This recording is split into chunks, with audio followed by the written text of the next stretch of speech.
निश्चितच हिटलरची नाजायज औलाद असलेला आपल्या देशाचा प्रधानमंत्री याचा राजीनामा देखील झालाच पाहिजे। वेळेच्या आत जर त्यांनी धर्मेंद्र प्रधान या खलनायकाचा जर राजीनामा घेतला नाही तर निश्चितच पुढची लढाई आता संसदेच्या दारात थांबणार नाही, तर संसदेच्या आतमध्ये घुसून यांना बाहेर ओढून फाडून यांचा राजीनामा घेतल्याशिवाय राहणार नाही। या ठिकाणी आमचे खामगावचे मंडळ अधिकारी गुलाबराव गवळी यांना विनंती करतो की त्यांनी आपलं मनोगत व्यक्त करावं। माझा सभेत द्यावे। आपण या ठिकाणी एकत्र का जमलो याचा इतिहास म्हणजे सर्वप्रथम सर्वोच्च न्यायालयाचे न्यायाधीश सूर्यकांतजी एका न्याय निवाड्यामध्ये निवाडा देताना बोलले की येथील हे बेरोजगार पूर्ण काक्रोच आहे, आणि या वाक्याचा संदर्भ घेऊन अमेरिकेमध्ये बसलेला दीपक अभिजित दिपके यांनी एक फेसबुक तयार केलं आणि त्या फेसबुक वरती त्यांनी ते लाईव्ह केलं आणि त्या लाईव्हला 2 कोटी एका दिवसामध्ये 2 दिवसामध्ये त्यांना इतक्या कॉमेंट आल्या, त्यांना ते मान्य केलं सर्व लोकांनी की अभिजित दिपके हा काक्रोच जनता पार्टी तयार करून आम्ही त्यामध्ये सामील होत आहोत असे 2 कोटी लोक विद्यार्थी सामील झाले।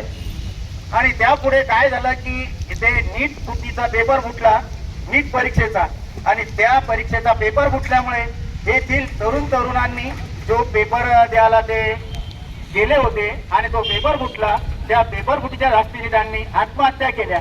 त्या 20 तरुणांनी आत्महत्या केल्या, त्यामुळे हा देश पेटला आणि येथील सगळे तरुणी पेटून उठल्या। आणि त्यावेळेस अभिजित दिपके हे अमेरिकेहून भारतात प्रस्थान झाले आणि तिथं जंतर मंतरवर त्यांनी मुलींसाठी विद्यार्थ्यांसाठी एक आंदोलन तयार केलं आणि त्या आंदोलनाला पाठिंबा म्हणून वांगचुक सरांनी देखील आमरण उपोषण सादर केलं। आमरण उपोषणाचे 22-23 दिवस होत असताना देखील या सरकारनं कोणतीही दखल घेतली नाही।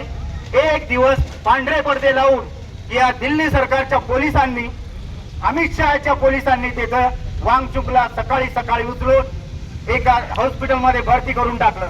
त्यामुळे तेथे बसलेले विद्यार्थी आणि विद्यार्थिनी अधिकच चिडले आणि तेथून आंदोलनाला जोर सुरू झाला आणि 20 जुलै हा दिवस काळा दिवस म्हणून निघाला आणि तिथे दिल्लीमध्ये बसलेल्या अमित शहाच्या पोलिसांनी बेसुमार लाठीचार्ज केला।